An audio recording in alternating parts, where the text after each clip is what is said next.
Assalamualaikum warahmatullahi wabarakatuh. Bismillah, alhamdulillah, hamdan wa syukran laka ya Allah, salatan wa salaman alaika ya Habibullah, amma ba'd. Bisa jumpa lagi dengan saya, Yulia Kamila, dalam program kesayangan kita di program Ikhwal Jam'iyah. Dan subhanallah, hari ini Ikhwal Jam'iyah kedatangan tamu yang luar biasa. Ini ada yang masih fresh oven, baru terpilih di acara Konferwil GP Ansor, Gerakan Pemuda Ansor. Dan subhanallah ini punya di profilingnya ini ada seorang pemuda yang berusia 40 tahun, aktivis NU, penggerak UMKM, dan juga jaringan ekonomi Nahdlatul Ulama. Ini juga selaras dengan tema kita, bahwa tema kita adalah Gerakan Pemuda Ansor dan Jaringan Nahdlatul Ulama. Segera kita sapa, narasumber kita ada Haji Musyafa Syafril, Ketua PBGP Ansor Jawa Timur. Assalamualaikum Mas Syafril. Waalaikumsalam. Panggilnya sahabat ya kalau Ansor itu ya? Sahabat. Sahabat ya? Sahabat. Oke, baik. Sahabat Syafril, selamat datang di TV 9 bersama saya Yulia. Terima kasih. Tentunya siap. Terima Kita kasih berbincang TV 9. Siap. Kita bicara tentang Gerakan Pemuda Ansor dan Jaringan NU begitu. Sedikit saya dapat spill dari teman-teman bahwa Mas Syafril ini adalah penggerak atau aktivis muda NU yang concern di usaha mikro begitu. Apakah benar? Betul, ya pelaku ya. Oke. Pelaku yang tidak disengaja. Karena dulu ketika awal-awal di Ansor, saya mikir ini untuk jadi aktivis, untuk jadi kader penggerak NU yang mungkin jarang pulang ke rumah. Ya. Ini harus ada usaha yang bisa jalan, tidak mengganggu tidak mengganggu dapur, tapi kegiatan keorganisasian tetap harus jalan.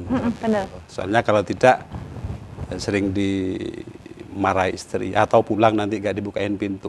Dan saya rasa ternyata curhatnya teman-teman itu rata-rata pernah mengalami itu. Ketika 3 hari tidak pulang karena ngurusi organisasi, ya pulang ke rumahnya itu nggak disapa sama istrinya, itu sudah sering. Subhanallah. Ceritanya seperti itu. Dan saya awal-awal juga merasakan itu, makanya saya berpikir harus aktivis itu harus mandiri. Betul. Aktivis itu harus selesai, paling tidak untuk urusan dapur udah selesai. Nah, maka dari situ kemudian saya menggagas beberapa kegiatan yang bersifat UMKM, karena rata-rata ya mayoritas kader kita itu adalah masyarakat pedesaan. Betul. Maka mereka sebetulnya punya potensi besar untuk menghasilkan uang. Ya, banyak potensi-potensi yang bisa mereka lakukan. Dan saya akhirnya ketemulah beberapa produk yang bisa saya inovasikan menjadi uang. Waktu itu saya ketemu beberapa pengrajin batik di Madura. Yang di sana itu kalau bahasanya teman-teman di kampung, di sini ini bayi lahir langsung jadi pembatik. Karena memang sentra. Oke. Tetapi mereka tidak berdaya ketika harus bersaing dengan para pelaku usaha dari luar, misalnya batik-batik printing yang notabene biasanya dari Cina. Nah, itu mereka nggak mampu bersaing. Satu, kalah harga. Yang kedua, kalah motif. Yang ketiga, kalah pasar. Ya, usaha apapun, ketika sebaik apapun mereka melakukan inovasi produk, ketika akses pemasarannya tidak ada, mereka akan mandek. Walaupun ada bantuan permodalan, kalau akses pemasarannya tidak jalan, ya pasti mereka akan mandek. Makanya itu yang menjadi menjadi kegelisahan saya waktu itu. Selain saya juga harus berusaha, ketemulah ini orang-orang yang banyak yang tiap hari itu curhat karena produknya tidak laku, tidak jalan. Ketemu, akhirnya saya mikir, wah ini harus jadi produk ini. Ya, ketemulah beberapa inovasi produk itu, salah satunya sarung. Saya bikin sarung. Oh, subhanallah. Jadi usaha di Sumeneb itu di Pamekasan sama di Sekarang sudah ada beberapa daerah yang menjadi sentra-sentra pembatik tradisional di Jawa Timur itu sudah gabung sama kita. Oh, alhamdulillah. Itu rata-rata itu juga kader-kader Ansor, kader-kader NU di beberapa daerah. Itu yang kita berdayakan. Mereka yang selama ini mereka bikin produk tapi bingung, habis produk jadi ini mau dijual kemana, malah kadang ditumpuk juga jadi uang juga, sementara uang kadang pinjam ke bank. Nah, itu harus yang muter seharusnya, itu yang kita carikan solusi, jadi produk, kita kasih label, bikin di branding semenarik mungkin, akhirnya bisa menjadi uang. Dan alhamdulillah sekarang sudah ada sekitar 150 orang yang ikut terlibat di kegiatan ini, yang notabene orang teman-teman NU semua. Izin, tadi bentuknya apa itu? Itu sarung. Sarung Kita ya? bikin sarung. Sarung, saya kasih merek SPH itu. Maaf nanti disclaimer. Ya. Tapi pada prinsipnya ini menjadi trigger bagi teman-teman, bagi sahabat-sahabat di level manapun, baik di PC, PAC, sampai ranting. Ke depan kita harus punya usaha, ke depan kita harus mandiri, ke depan kita harus strong. Betul. Di ngurusi organisasi, dapur tetap jalan seperti itu. Pulang ke rumah tidak dimarahi istri, itu poin utama. Subhanallah. Oke, mudah-mudahan juga menginspirasi yang lain juga ya. Artinya top leadernya aja sudah concern begitu. Kemudian sahabat-sahabat yang di level PAC pun mudah-mudahan juga ada greget ke sana begitu. Sahabat-sahabat. Alhamdulillah. Kita optimis nanti ke depan ini akan semuanya akan termotivasi gitu. Saya sampaikan ke teman-teman, ke sahabat-sahabat Ansor, siapapun yang punya inovasi untuk penguatan ekonomi, kita akan support.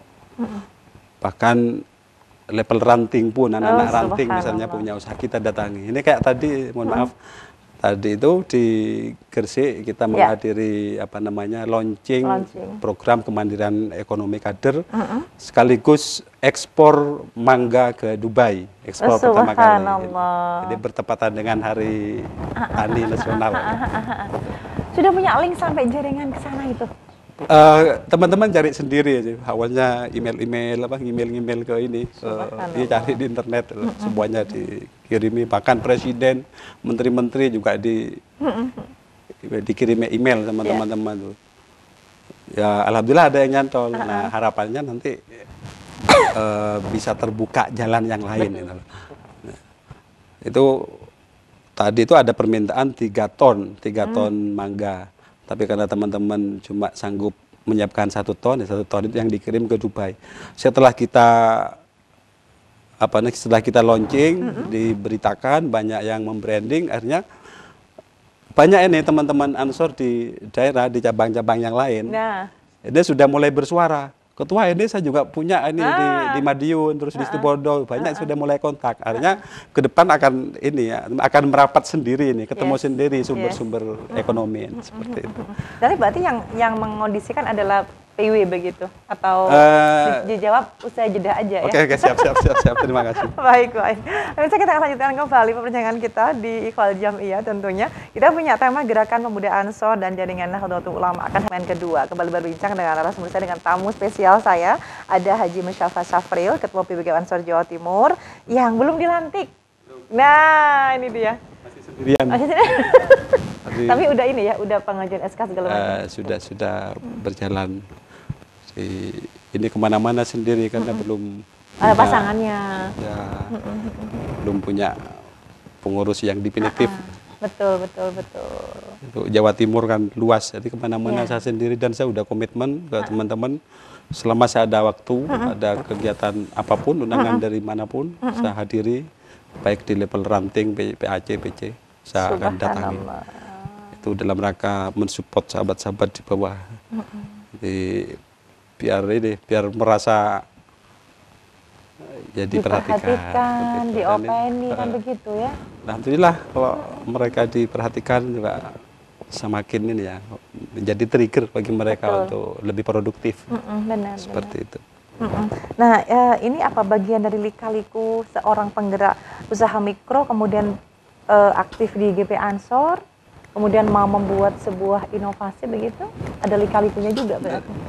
Gini ya, saya ini termasuk orang yang meyakini barokah, keberkahan. Subhanallah, siap. Di Ansor, di NU, keberkahan itu ada, barokah itu ada. Saya merasakan itu. Jadi ketika saya fokus ngurusi Ansor, ngurusi NU, tanpa harus punya tendensi macam-macam, itu alhamdulillah usaha kita jalan. Dan di NU itu kan sebetulnya punya ini ya, punya energi mekanis menurut saya. Punya energi mekanis ya, yang kita bisa merekayasa sosial, bisa merekayasa ekonomi, bisa merekayasa politik, punya kekuatan itu yang harus kita tangkap.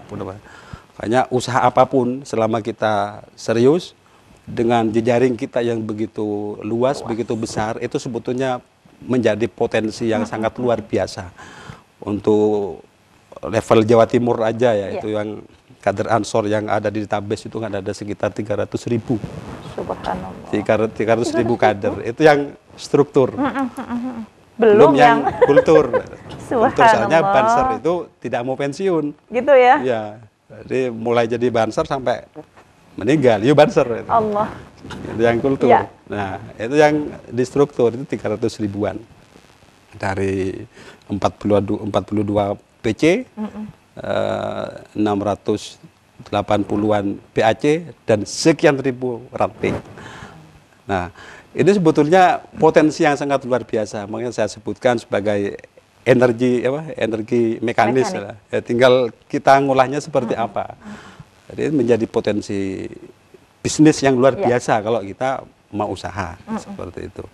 Ya kayak saya, karena kebetulan usahanya sarung dan nyambung dengan sahabat-sahabat Ansor dan lingkungan NU, itu menjadi pangsa pasar tersendiri. Betul. Yang saya tidak perlu ngiklan mahal-mahal, tinggal foto teman-teman yang sudah pernah pakai, kita branding, itu sudah semuanya tertarik. Yes. Sampai sekarang alhamdulillah udah sempat kirim ke Arab Saudi, ke Hong Kong, ke Taiwan, kayak seperti itu. Nah, maksud saya usaha-usaha yang lain, inovasi-inovasi dari sahabat-sahabat yang lain, entah apapun bentuknya, itu sebetulnya memiliki potensi yang sangat luar biasa di Ansor dan NU ini. Selama kita serius berkhidmat, selama kita ini tidak main-main, saya rasa akan dibukakan jalan untuk dimudahkan apa yang kita lakukan, usaha yang kita upayakan. Dan saya merasakan itu. Alhamdulillah. Saya meyakini itu, entah karena saya yakin, kemudian kelihatan sekarang itu, nikmatnya itu kelihatan. Subhanallah. Dan ini mudah-mudahan juga jadi awal yang baik ya, sahabat Syafril. Artinya di sini udah leadernya sudah seperti ini, artinya kemudian PC, PAC pun juga ikut menggeliat bergerak bersama begitu. Iya, ke depan arahnya seperti itu. Gini, selama ini memang kita fokus di kaderisasi, penguatan kaderisasi. Ya. Kalau di Ansor itu ada kaderisasi formalnya itu dari PKD, PKL, PKN. Yang kebanseran juga ada Diklat-Sar, Susbalan dan seterusnya, Susbanpim. Nah, ini kaderisasi formal yang periode-periode kemarin itu yang dikuatkan. Dan alhamdulillah untuk level Jawa Timur ini sudah jalan sendiri, sudah autopilot lah kira-kira. Tiap minggu itu kaderisasi di beberapa daerah itu sudah jalan. Makanya kader itu terus bertambah terus. Kita tidak perlu meremot, itu sudah jalan kader sudah sudah jalan sendiri kaderisasi itu. Makanya ke depan bagaimana kader-kader ini kemudian bisa berdaya secara ekonomi. Baik berdaya kadernya atau berdaya organisasinya. Nah, itu yang kita kuatkan ke depan. Karena sumber daya yang begitu besar ini kalau tidak dikelola secara serius, secara baik, secara proporsional, saya khawatir nanti teman-teman ini rapuh di bawah. Seperti itu. Karena Ansor Banser ini ada kaderisasi berjenjang. kaderisasi berjenjang. Makanya beda dengan gerombolan-gerombolan ya, karena untuk sekedar untuk masuk untuk jadi anggota Ansor, untuk jadi anggota Bansar itu harus melewati kaderisasi ini. Dan alhamdulillah di Jawa Timur ini sudah jalan, sudah autopilot. Itu tiap minggu ada itu pelaksanaan kegiatan di cabang-cabang itu. Sekarang tinggal ke depan bagaimana teman-teman ini bisa berdaya secara ekonomi, bisa berdaya, bisa mandiri, terus organisasinya jalan, pribadinya juga mandiri, seperti itu. Ini apa istilahnya kalau dari sahabat Syafril ini mau menyandingkan begitu ya, bisa dikatakan sistemnya nanti bagaimana itu ketika bicara jaringan ekonominya, kemudian dari PC, dari PAC, atau bahkan di tingkat ranting? Gini, salah satu energi di Ansor itu juga ada energi potensial ya, yang begitu banyak kader kita itu dari potensi yang bermacam-macam, dari dari profesi yang bermacam-macam juga. Ada yang politisi, ada yang bisnismen, ada yang pegawai, dosen, macam-macam. Nah, ini sebetulnya tinggal diolah saja, tinggal di manage secara baik. Jadi kita punya semuanya. Kita punya semuanya. Nah, di Ansor karena ke depan memang fokusnya terhadap beberapa hal, salah satunya bisnis dan ekonomi, terus inovasi teknologi dan media, terus bagaimana kita merangkul anak-anak, Ansor Hub istilahnya. Jadi kita ke depan ini merangkul anak-anak muda di luaran sana yang tidak punya jejaring dengan Ansor, dengan NU terutama. Nah, bagaimana mereka itu bisa dekat dengan kita, bisa akrab dengan kita, bisa tidak canggung untuk gabung dengan Ansor, dengan NU. Kemudian mereka secara perlahan nanti akan menjadi gerakan pemuda Ansor. Ada ini sana strategi? Ada. Jadi salah satu fokus utama Ansor ke depan yaitu nanti bagaimana kita membangun jejaring dengan anak-anak muda di luaran sana yang tidak punya jejaring dengan Ansor, dengan NU. Makanya kaderisasi di Ansor sekarang sudah berbasis profesi. Kayak kemarin ada PKL. PKL itu ini ya, pelatihan kepemimpinan lanjutan. Itu level kedua di Ansor, setelah PKD. Itu sudah berbasis profesi. Nah, PKL khusus berbasis advokat seperti itu. Nanti berbasis petani bisa jadi, berbasis pedagang, berbasis dosen, itu sudah dilakukan. Itu sudah mulai dilakukan oleh teman-teman. Terus merangkul komunitas-komunitas di luar sana, komunitas musik, komunitas event bike kayak itu. Komunitas olahraga itu sudah mulai kita rangkul. Kita bikin jejaring juga ke sana. Ya, dalam pengurusan Ansor Jawa Timur ke depan itu nanti akan ada bidang-bidang tertentu yang khusus untuk menangani itu.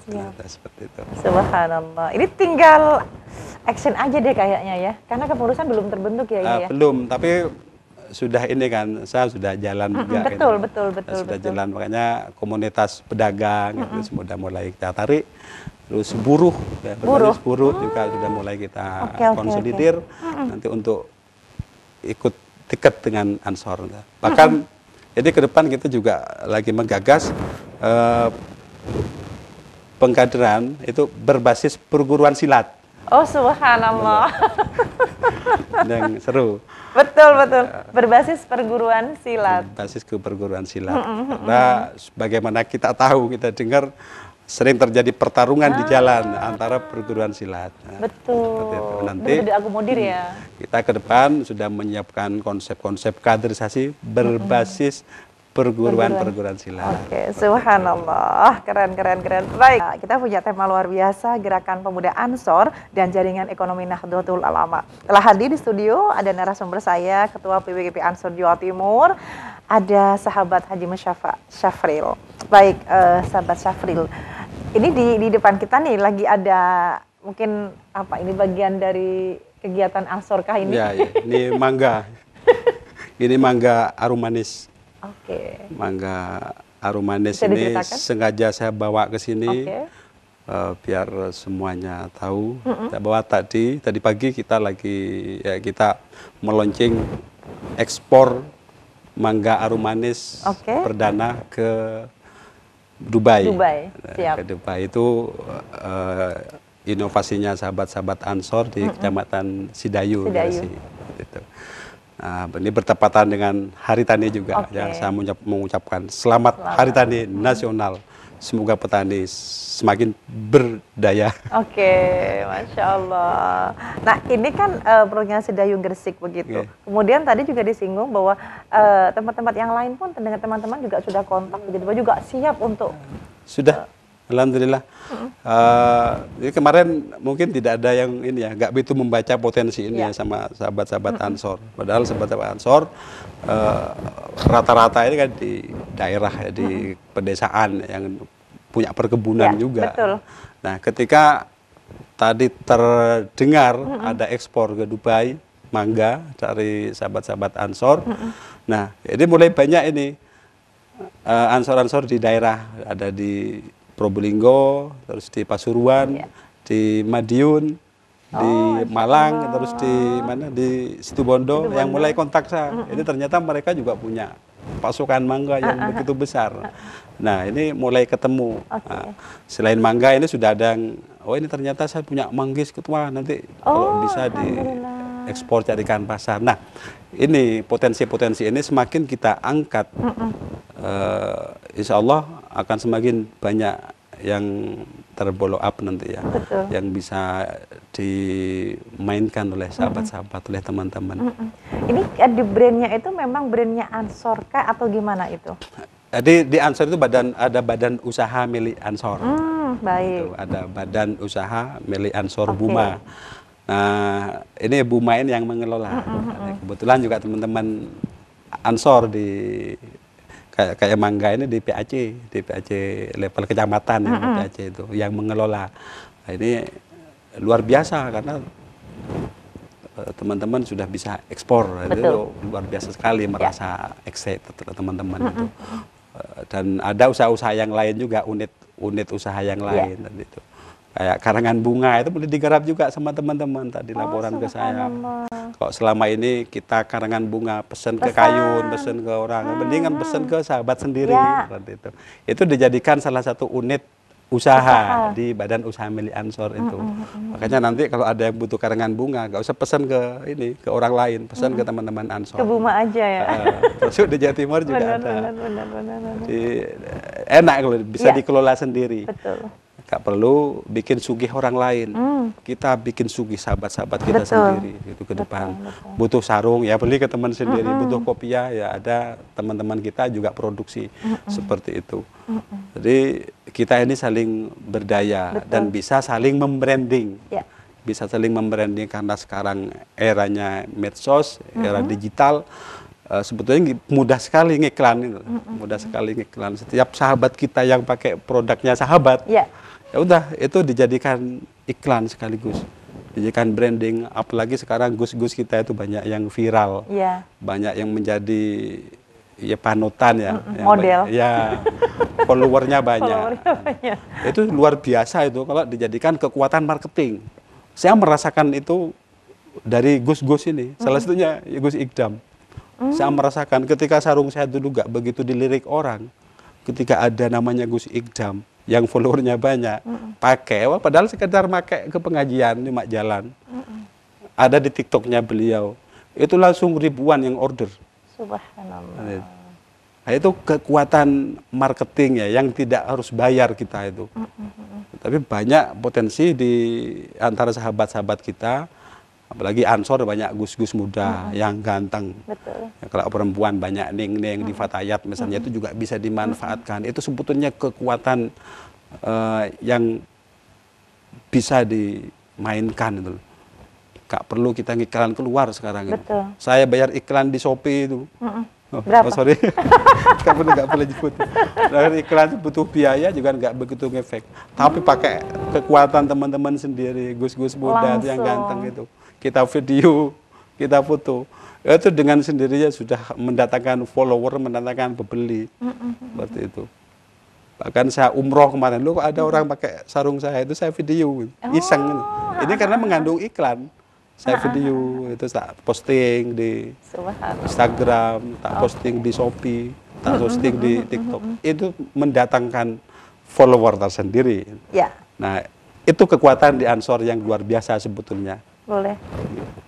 Keren ya. Jadi sengaja nanti mau di brand bersama itu ya, di Badan Usaha Milik Ansor itu ya. Iya, apalagi ini kan kita ada bidang yang fokus terhadap inovasi media juga di Ansor itu. Ada Badan Cyber, ada inovasi media, itu yang membantu merekayasa sosial, merekayasa ekonomi, merekayasa politik. Ini juga luar biasa sebetulnya. Bayangkan kalau pimpinan wilayah misalnya membranding satu produk punyanya salah satu pengurus PAC misalnya. Itu semua PC memberitakan itu atau memposting itu. Semua PAC Jawa Timur memposting itu. Semua ranting memposting itu. Itu kekuatan iklan yang sangat luar biasa. Karena kebutuhan oleh pemilik produk, kebutuhan dari produsen, kebutuhan dari sahabat-sahabat yang punya usaha, itu sebetulnya pemasaran, akses pemasaran itu yang masih kurang tersentuh. Baik. Selama ini kegiatan-kegiatan pemerintahan berbasis penguatan ekonomi lebih kepada branding gimmick aja, bantuan permodalan yang tidak seberapa. Ya. Nah, tetapi akses pemasarannya itu tidak diurus secara serius, tidak diurus secara maksimal, sehingga banyak produk-produk atau usaha dari sahabat-sahabat yang gulung tikar. Itu PR-nya kayaknya juga ya. Itu PR pemerintah sebetulnya. Bukan PR-nya Ansor ya. Ya, Ansor bantu mengingatkan sebagai kontrol sosial. Nah, itu dia. Ya, saya sering ngomong sama ini ya, ngomong sama teman-teman yang di legislatif, di eksekutif. Kalau benar-benar mau membantu UMKM, kalau mau ingin menguatkan UMKM biar lebih berjaya, bukakan akses pemasaran. Kalau modal itu, walaupun nggak dibantu pemerintah, teman-teman itu berani pinjam ke bank itu, berani pinjam ke ke koperasi itu. Kalau akses pemasarannya dijamin. Tapi kalau tidak, ya udah akan gulung tikar. Begitu. Makanya banyak mereka pinjam uang, habis itu bingung mengambilkan uangnya. Produknya habis, uangnya juga habis. Seperti itu. Baik, ini dilakukan oleh sahabat Syafril setelah konflik berapa lama dari sekarang sampai sekarang? Saya habis konflik langsung jalan itu. Gitu ya. Ada 1 bulan? Alhamdulillah udah sekitar 1 bulan ya. Saya terpilih di 12 Agustus kemarin. Ini saya tetap jalan, saya support, saya turun ke PCPAC untuk menguatkan itu. Penguatan dilakukan dalam selama sebulan apa aja sampai turun ke PCPAC itu? Jadi ini ya mapping unit usahanya teman-teman ya. Mana saya dengar misalnya mulai banyak yang laporan ke saya. Ketua, ini saya punya produk olahan lele, sudah pernah ekspor ke Singapura. Lah ini ternyata nggak pernah terekspor, di Tulungagung itu ada. Kemarin ternyata itu juga levelnya di PAC. Level PAC itu ya? bikin olahan lele itu sudah diekspor ke Singapura. Nah, ini yang di Gresik tadi ya, ke Dubai. Nah, ke depan saya yakin itu akan semakin banyak yang termotivasi dan termotivasi untuk bikin produk dan membuka peluang usaha-usaha baru. Amin. Harus optimis. Baik, dari segmen terakhir kembali berbincang dengan sahabat Syafril. Sahabat Syafril bisa di-spill sedikit masalah program kaderisasi ya? Bisa disampaikan kepada pemirsa. Baik, karena Ansor ini organisasi kader, organisasi kepanduan Nahdlatul Ulama, bakar ruh kita adalah ruh kaderisasi. Dalam rangka menyiapkan tongkat estafet dari Ansor ke NU. Karena Ansor ini halte terakhir sebelum menuju NU. Kalau teman-teman tidak serius, sahabat-sahabat tidak serius menempa diri di Ansor, ya bisa jadi nanti NU ke depan juga, ya gambarannya ini seperti itu. Ruh organisasi kita itu adalah kaderisasi. Apapun yang dilakukan oleh sahabat-sahabat, bidang apapun yang dikerjakan oleh sahabat-sahabat, muaranya ruhnya sebetulnya adalah kaderisasi dalam rangka menguatkan kader, mental kader, sikap kader, bagaimana kader nanti bisa kuat ya, menghadapi tantangan-tantangan ke depan seperti itu. Apapun bidangnya, termasuk bidang ekonomi, bidang kepemudaan, bidang kehutanan misalnya, bidang yang lain-lain juga. Sebetulnya ruhnya adalah ruh kaderisasi, muaranya adalah kaderisasi, karena ini adalah penempaan diri. Betul. Sebelum masuk ke NU. Nah, saya sampaikan kepada sahabat-sahabat calon pengurus itu, ke depan kita harus aktif.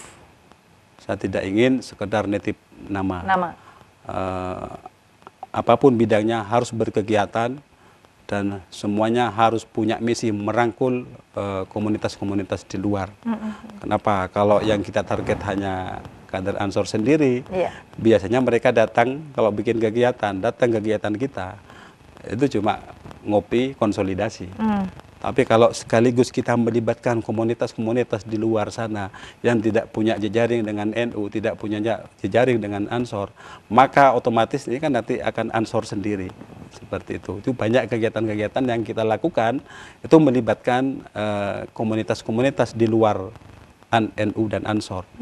Karena kalau kita perhatikan, rata-rata yang ikut kaderisasi formal itu, baik PKD, PKL, atau Diklaksar, dan seterusnya, itu biasanya kalau tidak mantan pengurus IPNU, pengurus PMII, atau keluarganya pengurus Ansor dan NU. Seperti itu. Tapi orang-orang di luar sana, pemuda-pemuda di luar sana yang tidak punya jejaring dengan kita, tidak punya jejaring dengan Ansor, tidak punya jejaring dengan NU, gimana caranya mereka kenal dengan NU? Gimana caranya dekat dengan NU, gimana caranya mereka dekat dengan Ansor dan Banum-Banum yang lain.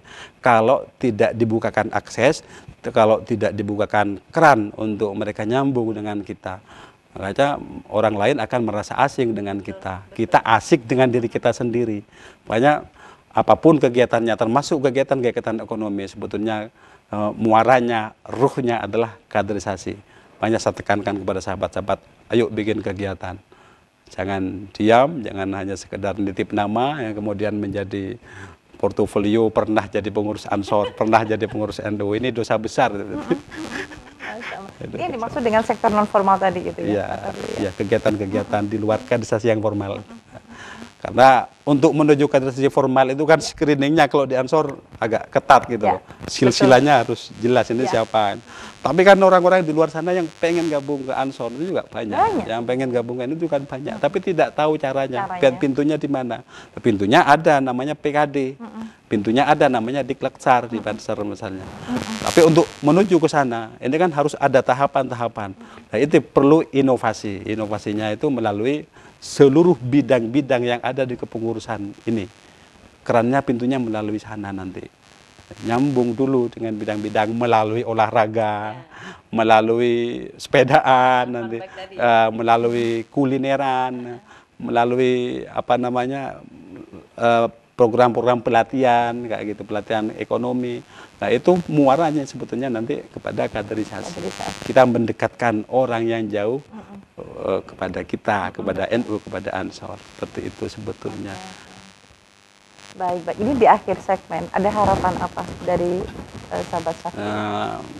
Harapan saya nanti teman-teman, sahabat-sahabat ini bisa produktif menciptakan inovasi-inovasi dalam rangka penguatan kaderisasi, penguatan sumber daya manusia, penguatan ekonomi, baik ekonomi organisasi dan ekonomi kader. Dan apapun yang sahabat-sahabat lakukan, insya Allah selama dilakukan secara serius, tidak perlu mikir biaya, tidak perlu mikir nanti dananya dari mana. Biasanya kalau sudah mikir dana, mikir anggaran, biasanya gak akan jalan. Kita akan merencanakan rencana. Betul. Lakukan dulu. Mikir apa, udah langsung lakukan itu. Jangan nanti urusan biaya, urusan belakangan pasti nemu, pasti dapat. Kalau kita serius pasti banyak orang yang ikut membantu. Karena meyakini keberkahan. Meyakini keberkahan. Saya bikin kegiatan selama ini gak mikir saya harus punya anggaran dari mana. Yang penting jalan aja dulu. Pasti selesai. Baik, luar biasa. sebagai closing statement, ada yang ingin disampaikan kepada pemirsa? Jadi untuk sahabat-sahabat Ansor, mari kita lebih produktif dalam menciptakan kebermanfaatan kepada masyarakat. Kalau kita tidak bermanfaat, tidak akan mau melirik Ansor, melirik NU. Saya sebagai Ketua Ansor Jawa Timur mengajak kepada teman-teman, ayo kita produktif dan mendebarkan manfaat seluas-luasnya kepada masyarakat. Baik, subhanallah, menginspirasi banget. Terima kasih waktunya di studio. Mudah-mudahan bisa ketemu lagi di lain event maupun di Fajamiyah ya. Oke, sukses terus bersama. Amin. Baik, pemirsa, usai sudah kebersamaan kita di program Ifal Jamiyah. Mudah-mudahan diskusi kita bermanfaat untuk kita semua. Amin, Allahumma amin. Saya Yulia Kamila segera pamit. Terima kasih dan wallahul muwaffiq ila aqwamit thoriq. Wassalamualaikum warahmatullahi wabarakatuh.